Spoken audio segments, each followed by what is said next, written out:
Hello, everyone. Thank you very much for joining us. I'm honored to introduce our distinguished guest, Professor Yuhanna Pink.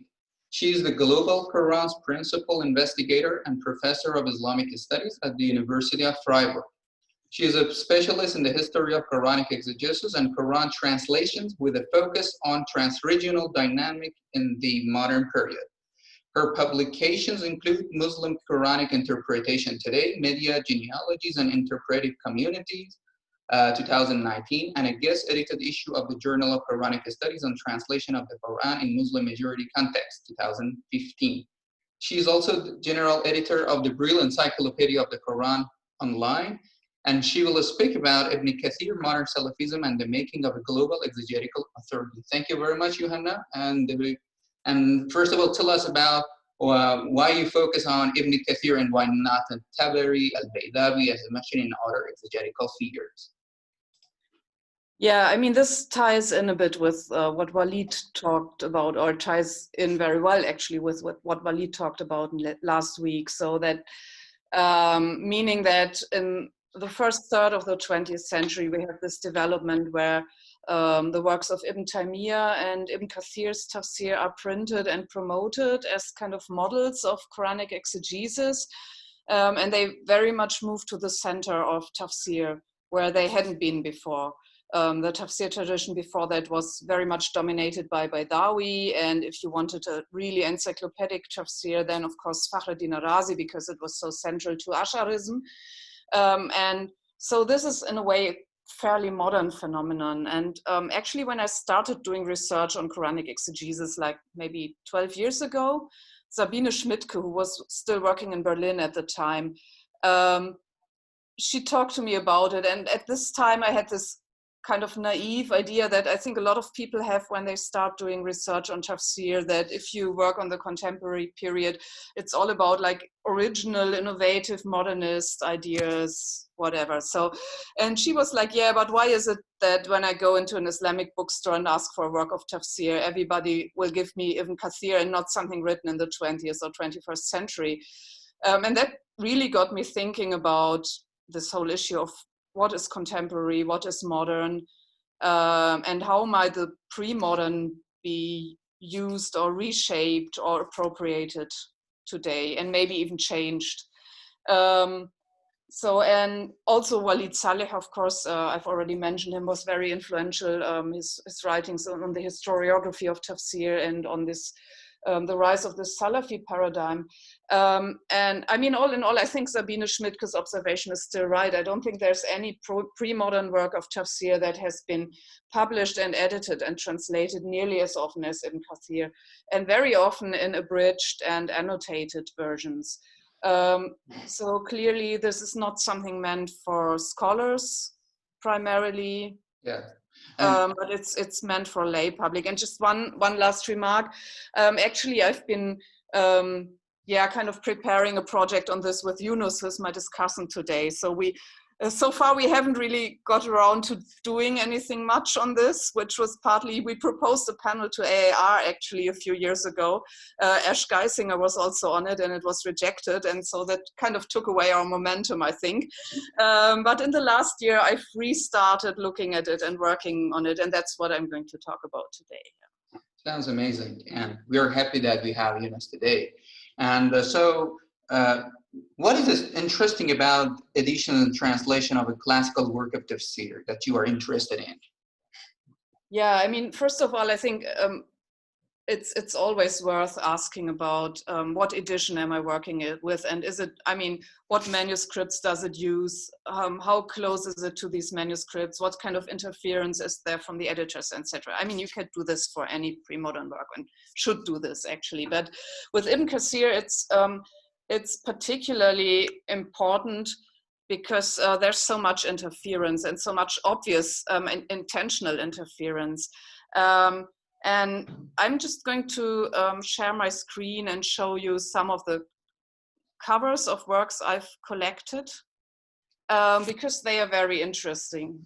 These are both Arabic editions and translations. So this is, for example, it's a very popular one. It's the Mukhtasar of Ibn Kathir's tafsir by Muhammad Ali as-Sabuni.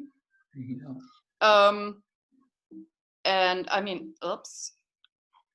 Yeah, this one is by Salah Abdel Fattah al-Khalidi, and if you look at the subtitle, it says Tahdhib wa Tartib. So this word Tahdhib is very prominent in editions of Ibn Kathir. It can mean something like refining, but it can also mean trimming or pruning. And this is actually when editors talk about what they are doing, this comes up very often, that they're saying like, okay, he's this great Salafi exegete and his work of tafsir is the best ever, but it's not quite good enough. So, you know, we still have to do some refining and revision and shortening, etc. In this one, this actually claims to have authenticated the hadith contained in Ibn Kathir based on Al-Albani's hadith collection. So very clearly there's a modern Salafi paradigm going on, and Albani is mentioned on several covers actually, because he's this big authority in hadith. This one is a fairly recent one by a prominent Jordanian Salafi. So editors and translators from the Salafi spectrum play a very important role. It's not, I mean, not 100% of Ibn Kathir editions. This question, what role do Salafi publishers, editors, and translators play? And how is Ibn Kathir important to that? And this is really, yeah, I'll get to that in a moment. I mean, for example, you can see it quite clearly if you look at these covers. Here, for example, this is an Indonesian one, and it's a translation of a very popular Saudi work, actually, by an Indian scholar called Safiur Rahman al-Mubarak Puri, and published by a publisher based in Riyadh. And here again, you see Al-Albani mentioned, so the hadith are authenticated, etc. So very often, even when you look at the cover, you see that there's a Salafi paradigm at work in these editions. And it's not just the choice of Ibn Kathir, who is clearly the biggest exegetical authority to Salafis today, but it's also what they are doing with this work then. For example, in this French version, they tell you it's the authentic, l'authentique de l'exégèse, so it's the authentic part of the exegesis of Ibn Kathir. So implicitly they say there are some inauthentic parts, because otherwise they wouldn't have to make a selection. And then also you get the impression that what they are doing is they're trying to turn him into a kind of recitation companion or prayer manual. So here, for example, you also have the phonetic, like the pronunciation of the Quran, and then you have the Arabic and Quran, and then you have in French Ibn Kathir's explanation. So it kind of goes with memorizing or reciting the Quran. Yeah, and this is again Mubarak Puri and so on. Another very important guy is Arifai. He's been translated into English, but there's also an Arabic version. We also have Turkish ones, and what I'm doing now is I'm looking at German translations, which is really interesting because it's the first time in my life that I'm ever looking at German Islamic text. Yeah. Okay, Salafi editors. It's quite obvious that the Salafi field is extremely dominant in this whole venture. They choose Ibn Kathir because they think he's the embodiment of Ibn Taymiyyah's hermeneutics, so it's hadith-based, etc.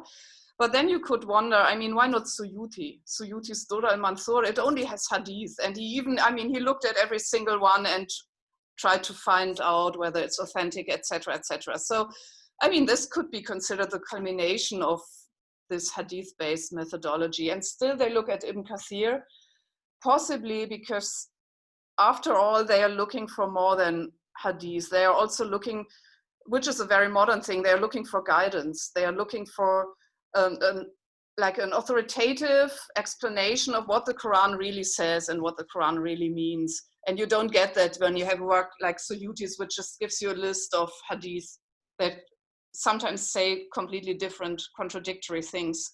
without any effort at resolving the contradiction.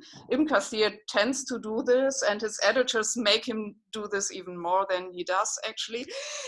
So yeah, this is also, I think, something that's very prominent in the Salafi trend. So they try to give you correct doctrine. And sometimes they even try to correct him when he's not correct enough for their liking. Like if he, for example, if he gives a metaphorical interpretation of God's hand, they go like, oh, no, this is wrong. And Ibn Taymiyyah said so, and so on. So you think to what extent, so I don't know how this question might be accurate, but I wonder how many other tafsirs that we have play the role of Ibn Kathir today. Do we have any other tafsir play the same role, or no, is all attention is paid to Ibn Kathir? I think it's mostly Ibn Kathir. I mean, when you look at the translations, traditionally, of course, Tafsir al-Jalalain was the standard tafsir work for non-Arabic students of the Quran. But it doesn't have the hadith, so it's not that interesting for the Salafis. And of course, you have a few others. I mean, I've looked at the German field to get an impression of how like remarkable or unremarkable it is to have like 3 different translators actually working on translations of Ibn Tafsir in a very small publishing field. I mean, German Islamic publishing is not that big. There's a bit of, you know, you have a bit of best of like German Muslim scholars trying to summarize like Sabuni's Sahwat al-Tafasir or something. And then, so Tabari comes up a bit, but I think he's too extensive for most people's liking for these purposes. And interestingly, there's a big project to translate Abdurrahman al-Sadi, who is a 20th century Saudi exegete, which is also, I mean, it also conforms mostly to Salafi. Do you know anything about the historical, background of the translation of Ibn Kathir in the Malay Indonesian world in Southeast Asia, when for the first time it was translated or treated as a part of, tafsir tradition? I think the translations in Indonesia, I haven't really reached the point where I'm looking at them because, as I said, at the moment I'm working on the German ones. And I did a very limited study of Mubarak Puri's English translation for my book. But I think the Ibn Kathir translations in Indonesia are very recent. Yeah. And very clearly also connected to the Salafi trend, which is quite strongly competing for influence. I mean, the Indonesian field is very markedly Ash'ari, I mean, the mainstream scholarship, but the Salafis are very vocal. So yeah, translating probably we should expect that the replacement, that no more attention will be paid to Jalalain, and because of the emergence of sort of Salafi approach in Indonesia, we should observe the emergence of more Ibn Kathir approaches, like.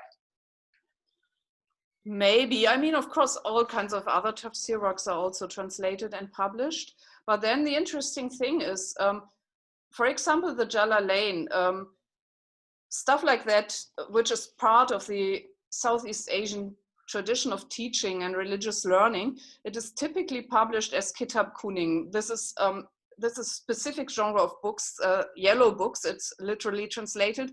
They are like textbooks for Islamic schools. And they are usually printed in Arabic script.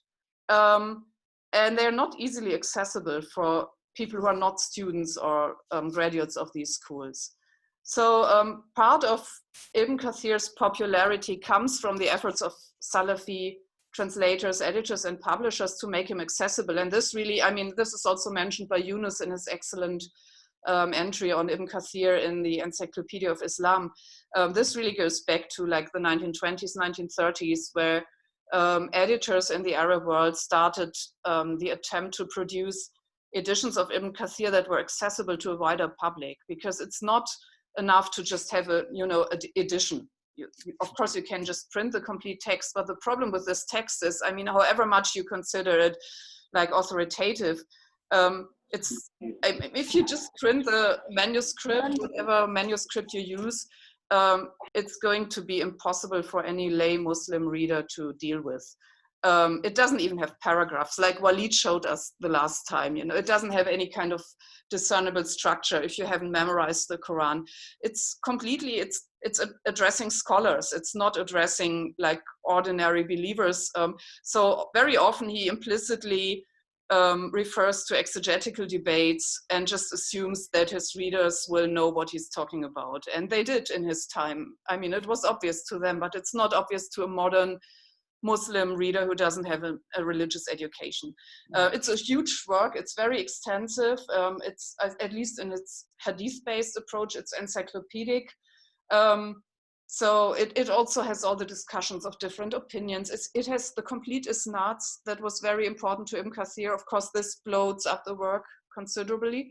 I mean, if you want to see it then negatively, of course, for Ibn Kathir, it was very important. So even from the 1930s, it was obvious to editors that they had to do something if they wanted to turn it into a manual of guidance for modern Muslims. So, and this is what interests me, like what do they actually do? So I'm trying to do close textual studies that tell us what kind of interference we have here actually and what the editors do in order to make Ibn Kathir digestible.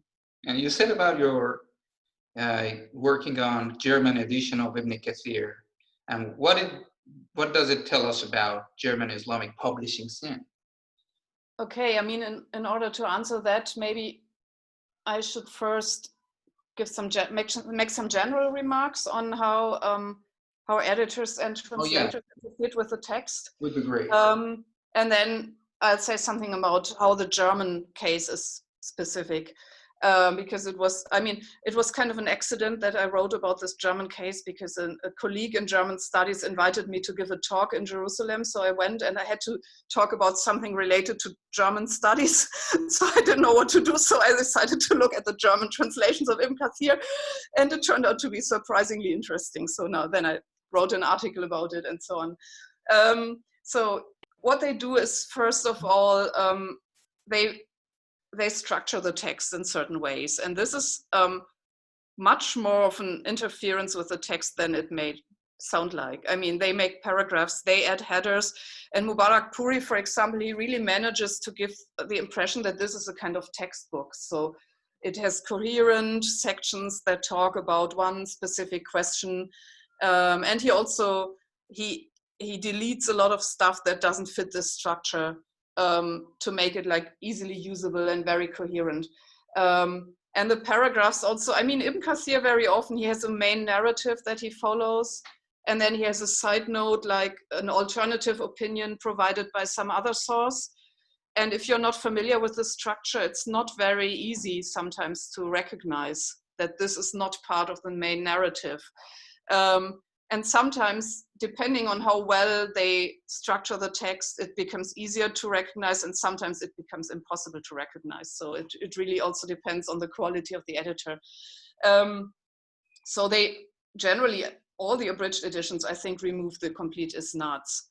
And very often they replace this with just a reference to a Bukhari number something, which is interesting because Ibn Kathir's conception of authentic hadith is not as narrow, I think.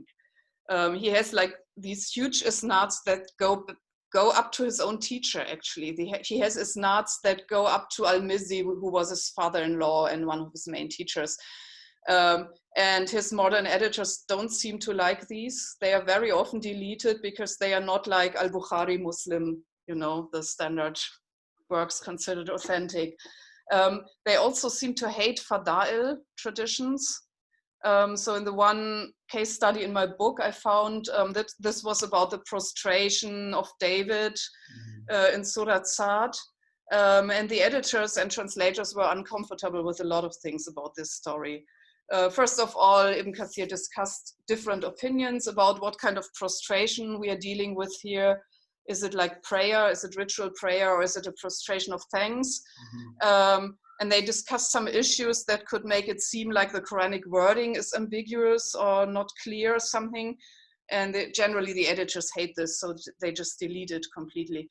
And then you have several hadiths where like a prophet's companion has a dream of a tree that prostrates itself and recites Surat Sa'd. And then the companion tells it to the prophet, and the prophet says, oh, that's wonderful, you're going to enter paradise, or something like that, you know.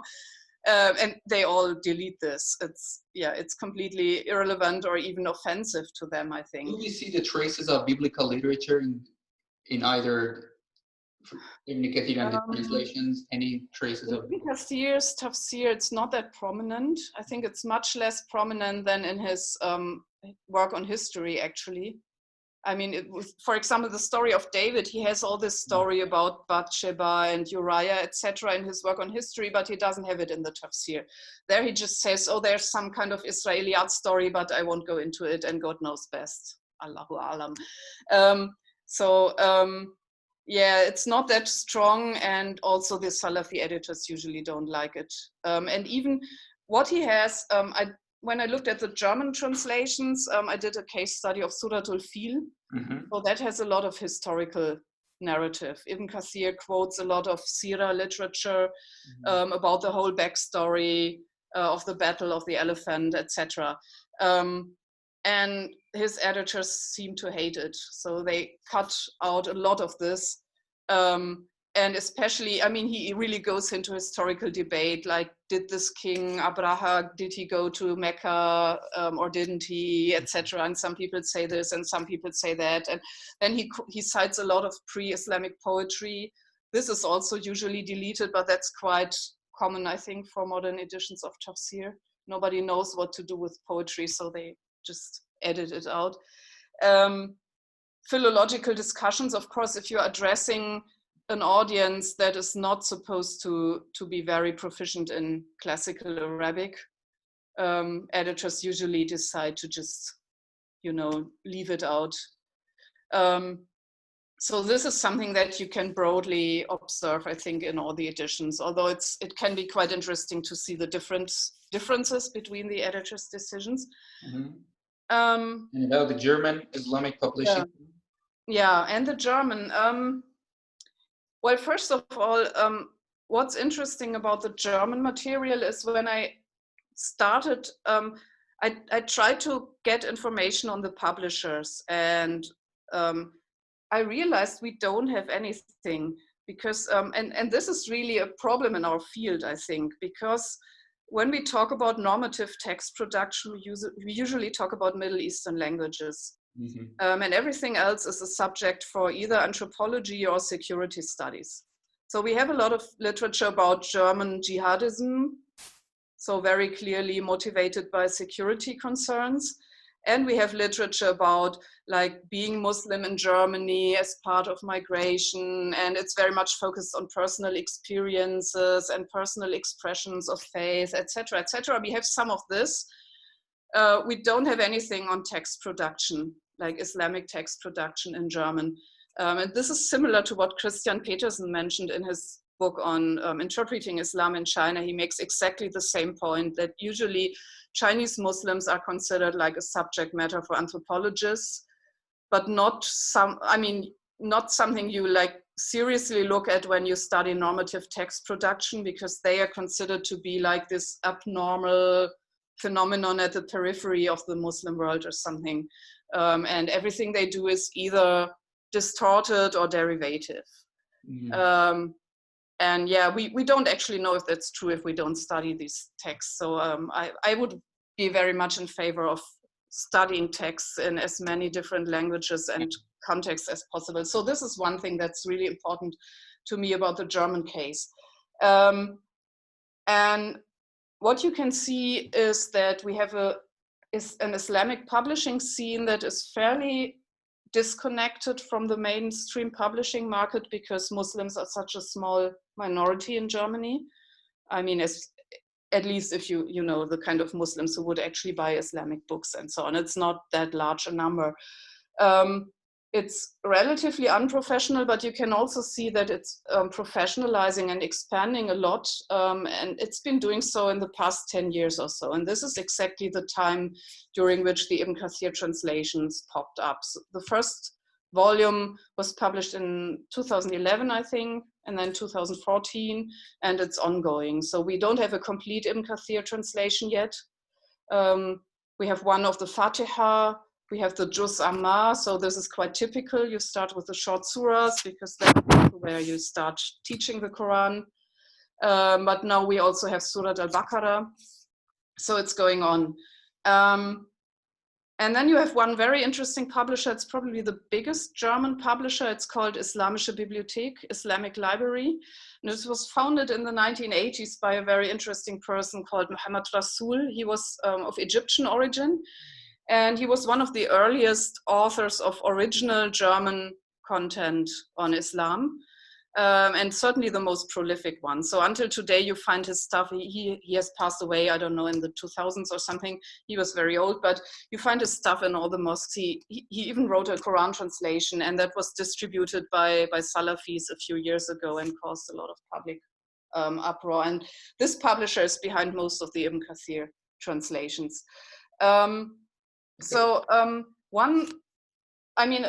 If we leave this unprofessional stuff aside, you find a lot of mistakes in these editions. You find a lot of really bad, misleading translations that I don't think are intentional. I mean, sometimes they might be intentional, but very often they are clearly not intentional.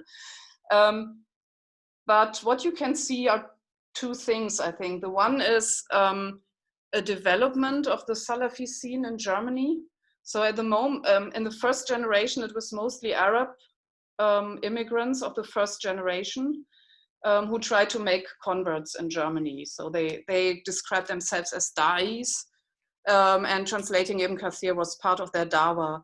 And they were very unapologetic about it. So they were very openly Salafi with everything that entails. And the second generation were German converts, and they were probably also under the impression of the huge debates we've been having in the past 15 years or so, but also because they are much more familiar with the German mainstream discourse.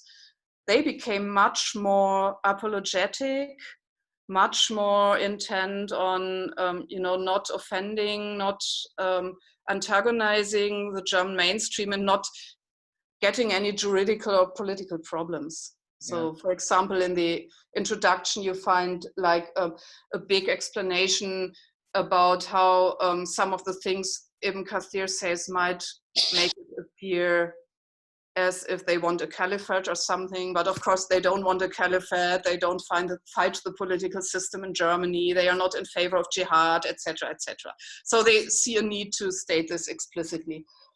This is one thing, so we really see this development, and the other thing is a real struggle to find appropriate ways of expressing Islamic content in German. And that is really fascinating. I think English is much further along in this development. So you have a language that has a non-Muslim tradition of speaking about religion. You have a Christian history, you have an Orientalist history of speaking about Islam. So until a few decades ago, the talking about Islam was dominated by non-Muslims and usually by Christian ways of expressing religious concepts. And now you have Muslims writing about Islam, and translation is part of this effort. And they really struggle to find appropriate ways of dealing with this. So it has to be comprehensible, but it should also, I get the impression they really want this to have an Islamic feel. They don't want it to look like an Orientalist did this translation. Mm-hmm. So it starts with the usual, like, do you translate Allah as God, or do you translate it as Allah? Do you say Quran, or do you say the German Quran? Do you use Arabic names for prophets, for example? Do you say Yunus or Jonah or whatever? But even the Arabic syntax, I get the impression that some translators who clearly know better stay very close to the Arabic syntax on purpose, which makes the result sound rather strange in German, in order to signal something. I don't know, they start the surahs with like Surat Atin, it is Meccan. So you wouldn't say it like that in German, and neither would you in English, I think. You would probably put Meccan in brackets or something. But this is by a native speaker who usually writes quite fluent German. So you find a lot of stuff like this. And this is something, again, in English, we have some research on this already. I think in German, it hasn't happened yet. So this is an unexpectedly interesting field. You said that you're working on both German and Indonesian versions. So I wonder, is there anything specific in German translation that you wouldn't find in, for example, Indonesian translation of Ibn Kathir? Can't really, I mean, I don't think we have the language problem at all, because Indonesian is a language that has been used by Muslims to express Muslim religious concepts for centuries. So things like taqwa is just an Indonesian word, you know, it isn't a German word, but it's an Indonesian word. So you don't have the same kind of problem. You don't really see people struggling with language. I mean, you have some debates in Indonesia as well. There's also two different ways of saying God, for example, but still it's not on the same level. But apart from that, I really have to admit I haven't yet found a chance to closely look at the Indonesian works. I have collected a lot of translations, also French. I think it will also be very interesting to compare the French case studies to the German ones, because it's once again a completely different field, but also a field where Muslims are a minority and a very politicized and securitized minority. So yeah, there's still a lot of things I want to do with this material, and so far I'm mostly stuck with the German, I have to admit. So all sounds very interesting. I wonder, how do you see the influence of Ibn Kathir's tafsir outside of the circle of Salafism? So, and I was wondering, let me add this and then you, and I wonder, do you think there are a couple of, you know, works about Ibn Kathir in Shi'i context? I read some works, most of them are critical works. Just I wonder to what extent you think that we should expect the emergence of Ibn Kathir in Shi'i circles, or can we expect something like that? Well, the influence, I think it's quite large, simply because the field of translated works of tafsir is so small.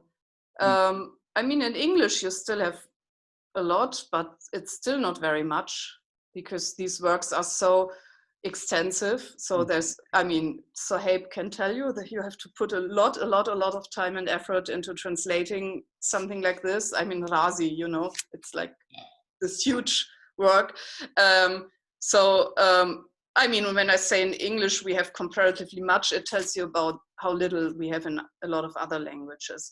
Of course, in Turkish, in Urdu, and some like languages that are spoken by a lot of Muslims, you have like a certain selection of translations, but still it's not that much, because usually the expectation is that actual scholars will know Arabic. So you don't translate these works for the use by scholars. You translate it for general public, and then it really depends on what kind of agents are willing to devote the time and effort needed to translate such a work. And with Ibn Kathir, there are a lot of agents who are willing to extend that time and effort, like Sheikh Mubarak Puri. He has this abridged Arabic edition. There's an English translation which is available for free on the internet. There's a French translation, an Indonesian one. I think they are preparing more. And then people are looking for tafsir on the internet, and this is what they find. Or they go to a German mosque which has a small bookstore, and they look for a work of tafsir, and this is what they find. And they might not necessarily be Salafi, or they might not be aware of the Salafi background of these editions. They might just look for a work of tafsir. And because there's so little choice, I think a lot of people who are not at all Salafi, or aren't even like aware of what Salafism is or something, they might end up using Ibn Kathir. Yeah, okay. And I asked about the status of Ibn Kathir in Shi'i context, because I know that Sunni communities of Iran are interested in translating. I know that they translated a couple of works, a couple of Sunni, tafsirs into Persian. Yeah. And I think they also translated or are about to translate Ibn Kathir. So I was thinking that probably they're gonna add it to the market. So how it's gonna, you know. Yeah, that's interesting. I have no idea, really. Well, he's not exactly pro-Shi'i, so he's fairly hostile to Shi'ism. And also, I mean, because it's so heavily hadith-based, the problem that Shi'is have different hadith collections, etc., and different ways of authenticating hadith, and different transmitters, and like they reject everything transmitted from Aisha and Abu Huraira, etc., it would, of course, have a fairly strong impact on the reception of someone like Ibn Kathir. So I can't really imagine that. I mean, I can imagine there being translations because just like Saudi publishers, Iranian publishers are also very, very active. Yeah. And like Walid said last time, today they are also editing and publishing stuff that they don't agree with simply because the other things have been done already. Yeah. And it's kind of, it contributes to your standing, your academic standing as a publisher if you publish more. But they would probably do it with commentary, with footnotes, whatever, I imagine. So I can't see Ibn Kathir gaining the same kind of status in Shi'i Islam, like, oh, just use it as a textbook. It's the most authoritative tafsir. It will tell you what the Quran really means. I don't see that happening. Yeah, thank you. Thank you very much. That was a fascinating lecture. I enjoyed a lot. And let's start, introduce our discussant.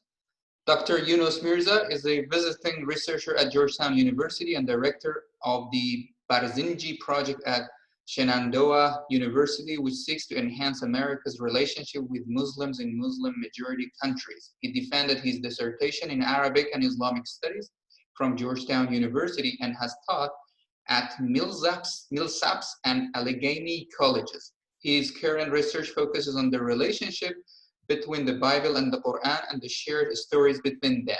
He is a co-author of this book, The Bible and the Quran, Biblical Figures in the Islamic Tradition, and he has published in various journals such as the Journal of American Academy of Religion and the Journal of Quranic Studies and Islam-Christian-Muslim Relation. Thank you very much, Yunus, for joining us, and please.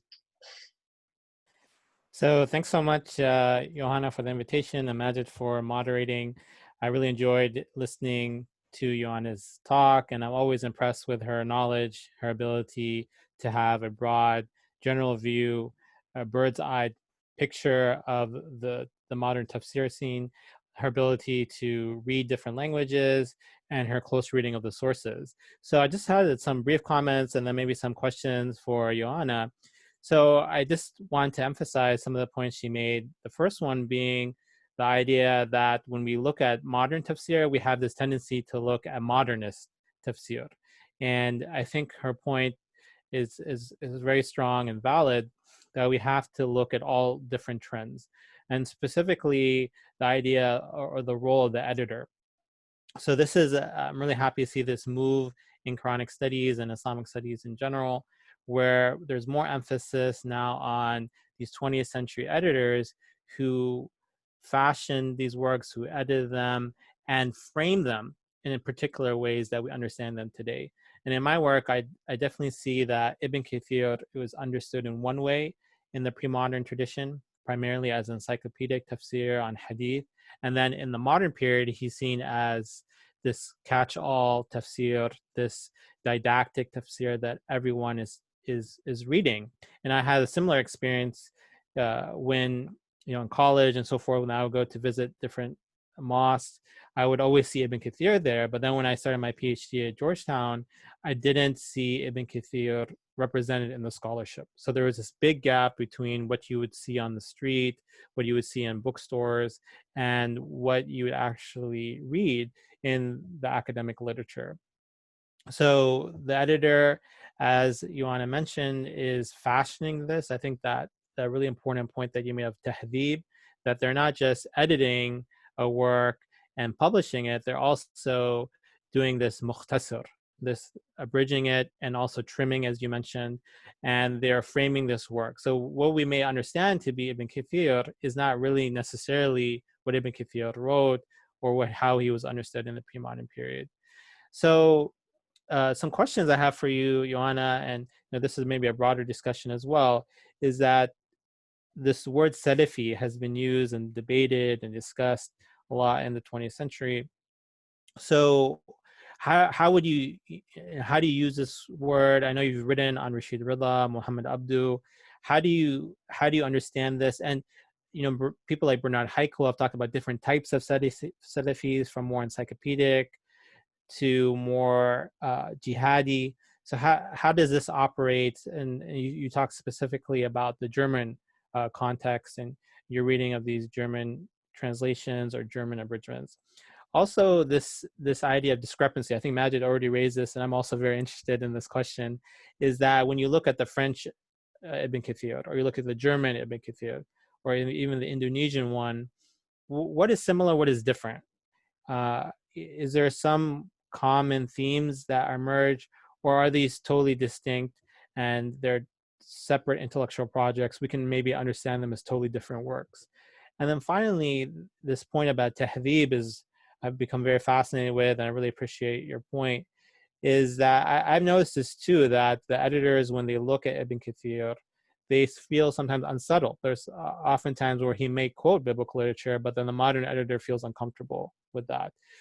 He sometimes would, as you noted, he may do a more metaphorical interpretation of Yadullah, of the hand of God. But then the modern editor says, no, this does not correspond with what Ibn Taymiyyah said, or what the orthodox contemporary Salafi or Ahl Hadith interpretation is. So could you give some maybe more examples, or could you build more upon that point? So yeah, thanks so much, Ioana. Once again, I really enjoyed your talk and look forward to your responses.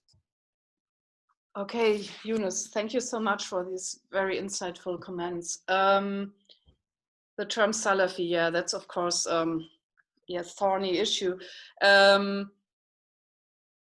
as I see it, I use it to describe a certain fundamentalist trend that became, that goes back to some pre-modern precedents, most prominently, of course, Ibn Taymiyyah, but that really became prominent around the turn of the 20th century. And that had this claim that was very critical of the madhahib, and alongside the madhahib, much of the Islamic intellectual heritage. So the whole edifice of Islamic scholarship, including Ash'arism, etc.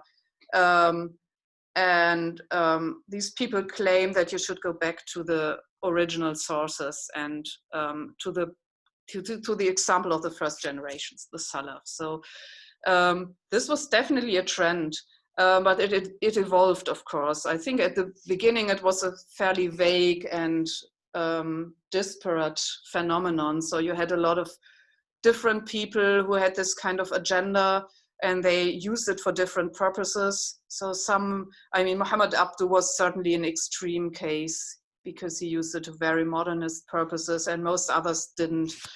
So Jamal ad-Din al-Qasimi, whom Peter Coppens talked about, was probably much more typical. And it's a bit like with umbrella terms like socialism or something, different people meant different things by it, and it had a long evolution.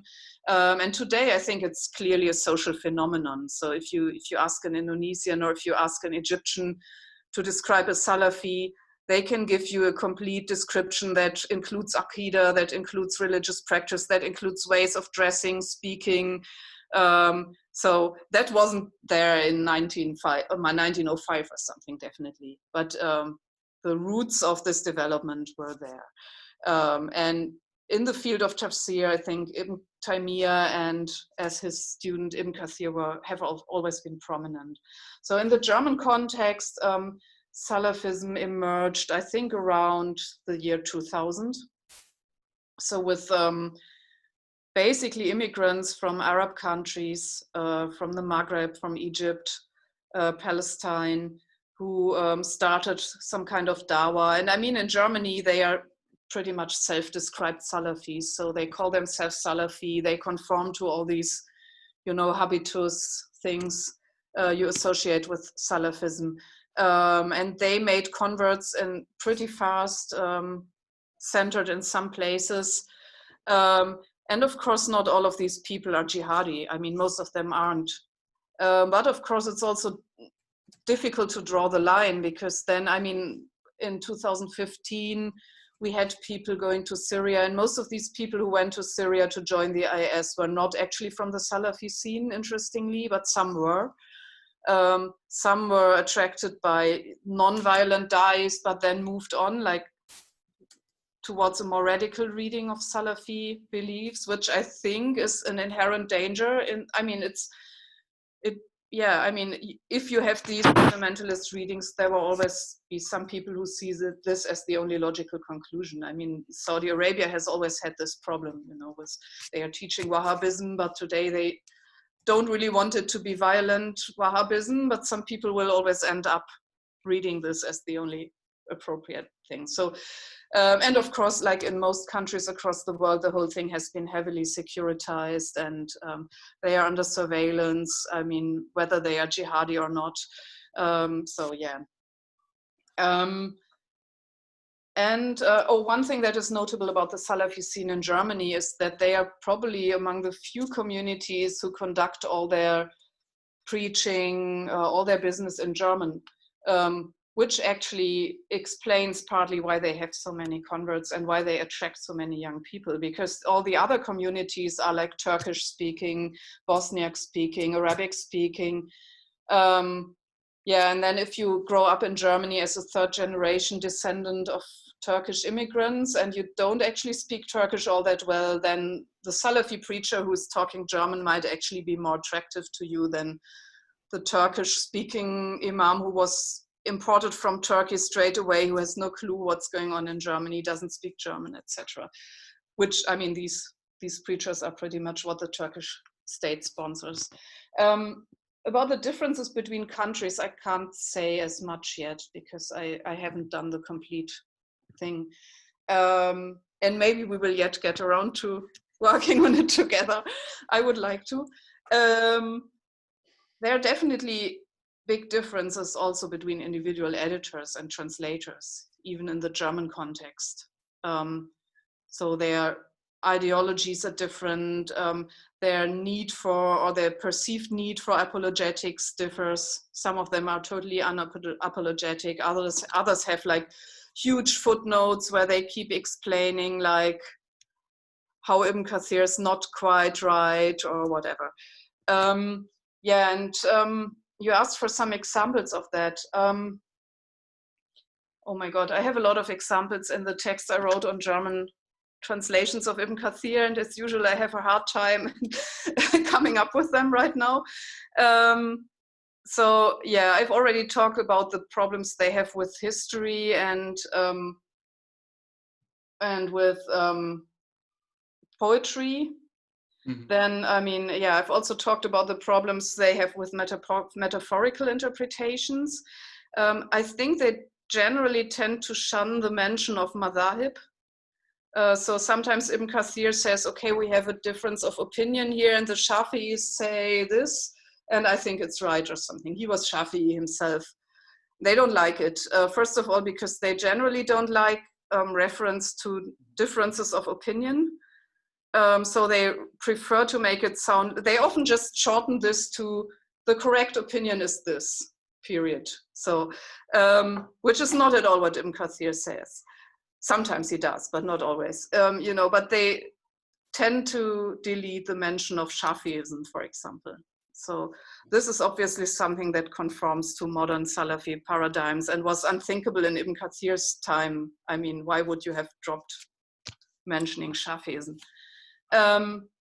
Yeah, so this is, I'm sure I'll be able to think of more, but at the moment, oh yeah, there's one quite funny thing in the Tafsir on Surat al-Fil. He has this very nice story, or what, I don't know if it's nice, but where some members of the Quraysh were angry with the Yemenite king Abraha. They had this argument about who has the biggest church or sanctuary or whatever, and then one of them went and shat in his church, and this was why he declared war. And Ibn Kathir is very, well, I mean, explicit about it, and the German translators are like, oh my God, how to express this in German, and their translation is so, I don't know, you don't understand what's going on if you don't read the Arabic original, because they are so embarrassed by this. So this is clearly also something, you know.